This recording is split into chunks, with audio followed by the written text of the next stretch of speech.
Hallo und herzlich willkommen zu The Stanley Parable. Ja, auf Deutsch das Stanley-Gleichnis, so will ich es mal grob übersetzen. Ich drücke auf Spiel beginnen und wir legen los. Ich glaube, es ist Horror.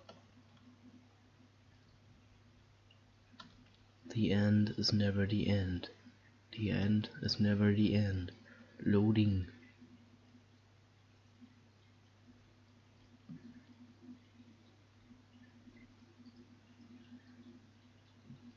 Hier würde stehen, the end is loading. Das Ende ist laden. Finde ich gut. So.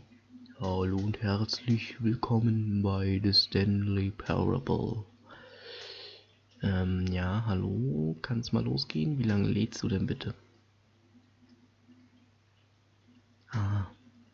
Okay. Wir legen los.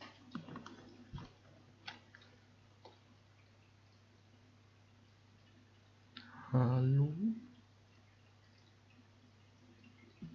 Hallo? This is the story of a man named Stanley.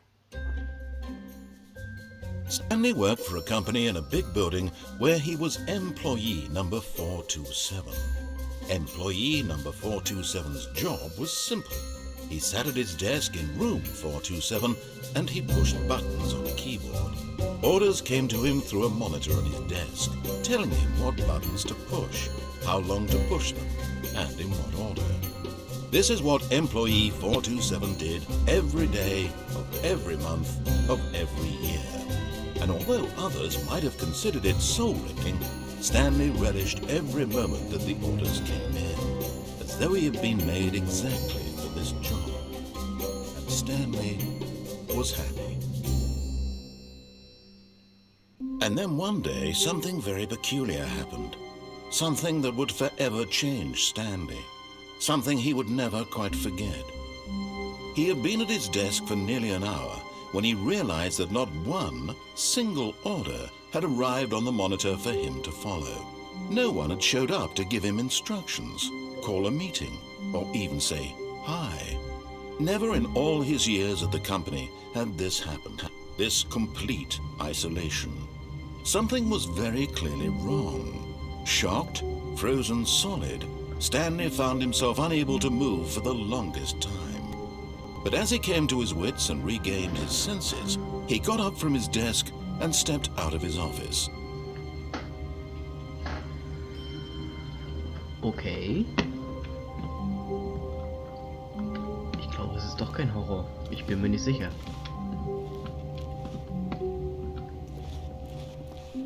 All of his co-workers were gone.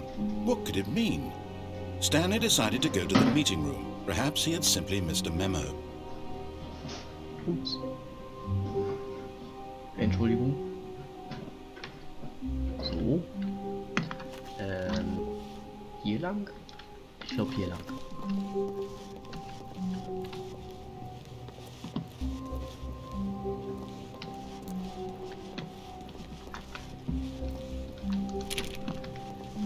When Stanley came to a set of 2 open doors, he entered the door on his left.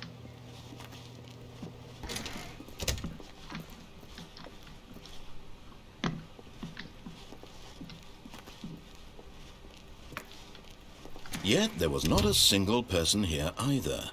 Feeling a wave of disbelief, Stanley decided to go up to his boss's office, hoping he might find an answer there.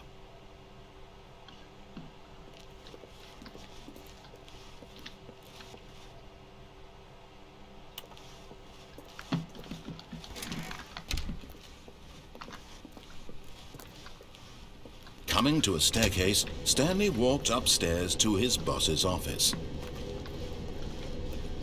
Okay. Wir machen einfach das, was er sagt.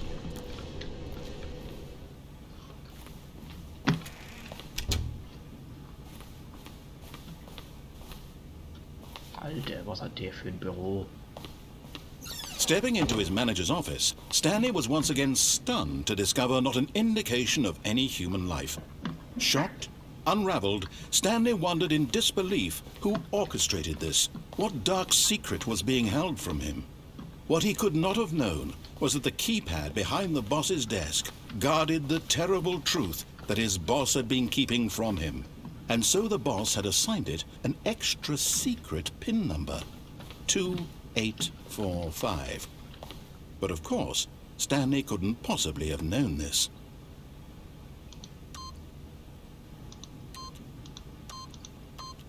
Yet incredibly, by simply pushing random buttons on the keypad, Stanley happened to input the correct code by sheer luck.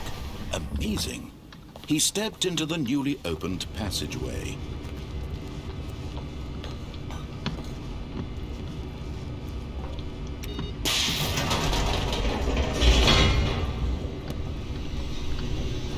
Okay, das Spiel ist echt gut. Oh, Ladebildschirm.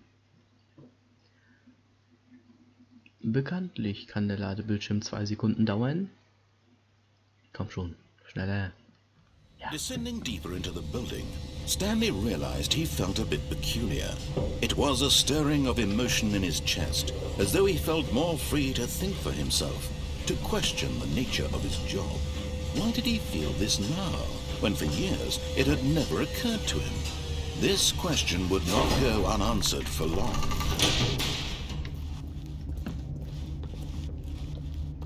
Stanley walked straight ahead through the large door that read Mind Control Facility.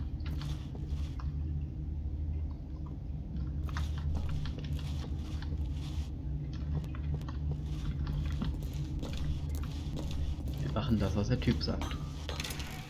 Obwohl das, glaube ich, falsch ist. Wir hätten escapen sollen. The lights rose on an enormous room packed with television screens. What horrible secret did this place hold? Stanley thought to himself. Did he have the strength to find out?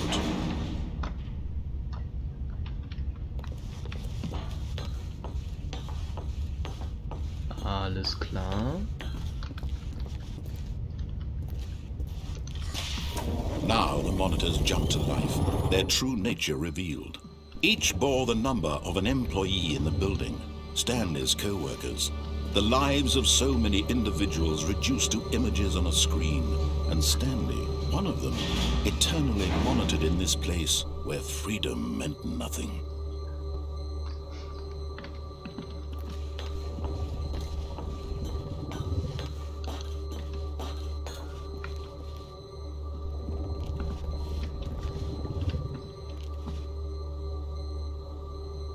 Da sind wir. 327.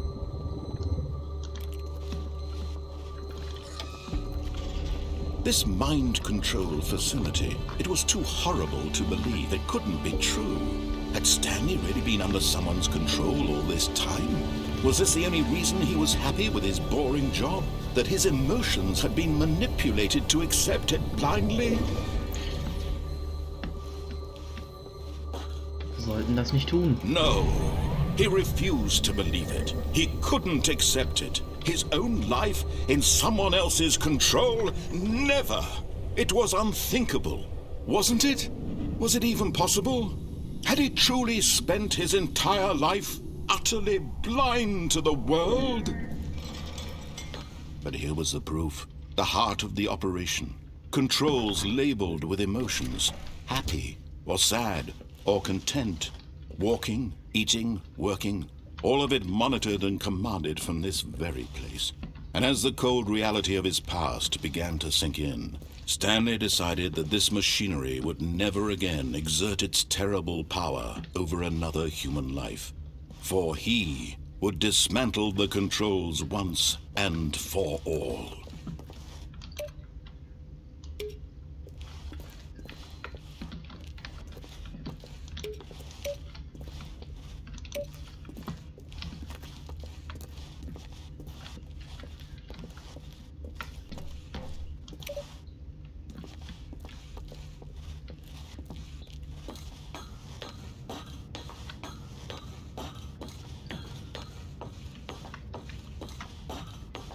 And when at last he found the source of the room's power, he knew it was his duty, his obligation, to put an end to this horrible place and to everything it stood for.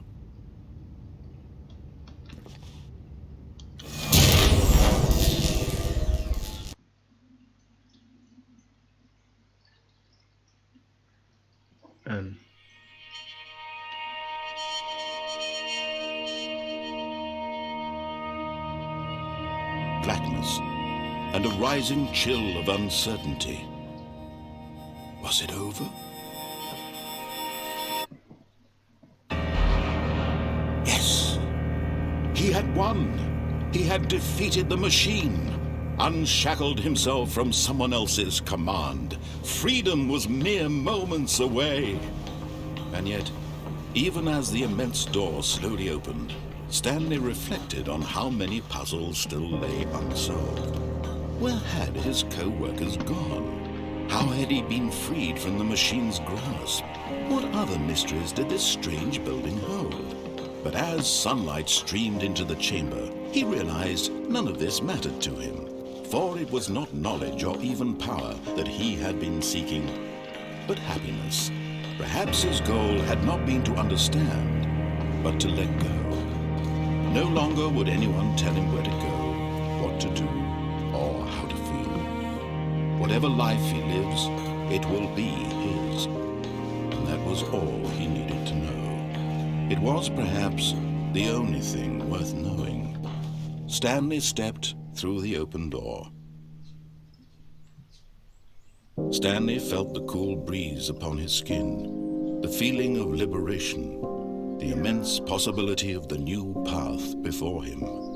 This was exactly the way, right now, that things were meant to happen. And Stanley was happy. Happy. Ich bin so glücklich. Achievement freigeschaltet, spiel das Spiel durch. Ehrlich jetzt?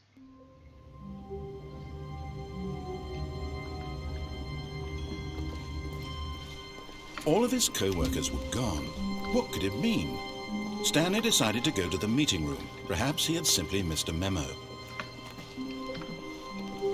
Ich gehe jetzt nochmal durch das Escape-Ding. When Stanley came to a set of two open, this was not the correct way to the meeting room, and Stanley knew it perfectly well. Perhaps he wanted to stop by the employee lounge first, just to admire it. Ah, yes, truly a room worth admiring. It had really been, but eager to get back to business, Stanley took the first open door on his left.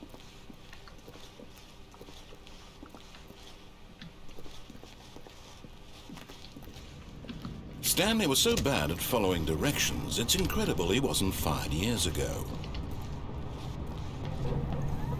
Look, Stanley, I think perhaps we've gotten off on the wrong foot here. I'm not your enemy, really, I'm not. I realize that investing your trust in someone else can be difficult, but the fact is that the story has been about nothing but you all this time. There's someone you've been neglecting, Stanley. Someone you've forgotten about. Please, stop trying to make every decision by yourself. Now, I'm not asking for me, I'm asking for her. This is it, Stanley. Your chance to redeem yourself. To put your work aside, to let her back into your life. She's been waiting.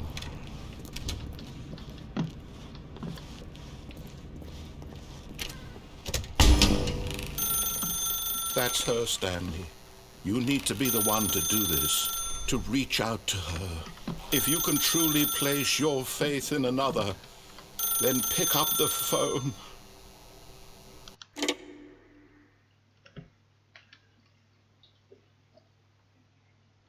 Doch kein Horror.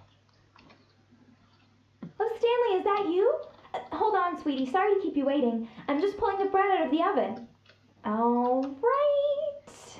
Okay, there we go. All right, now, I want you to come in and tell me all about your day. Gotcha. Oh, come on.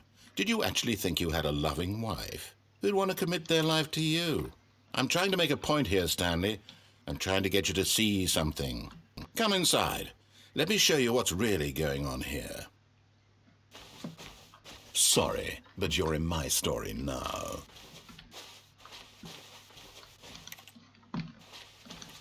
Ich will deine Geschichte nicht.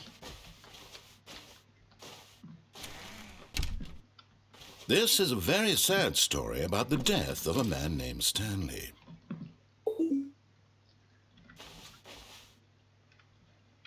Stanley is quite a boring fellow. He has a job that demands nothing of him, and every button that he pushes is a reminder of the inconsequential nature of his existence.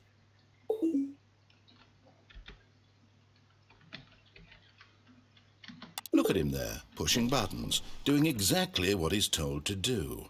Now he's pushing a button.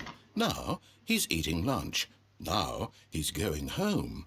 Now he's coming back to work. One might even feel sorry for him, except that he's chosen this life. Also ich kann keine andere Tasten drücken, nur mal so ein Protokoll. Ich muss die Taste But in his mind, he can go on fantastic adventures. From behind his desk, Stanley dreamed of wild expeditions into the unknown, fantastic discoveries of new lands. It was wonderful. And each day that he returned to work was a reminder that none of it would ever happen to him. Hey Schneckchen, komm mal mit im Fernsehen. And so he began to fantasize about his own job. First, he imagined that one day while at work, he stepped up from his desk to realize that all of his co-workers, his boss, everyone in the building had suddenly vanished off the face of the earth. The thought excited him terribly.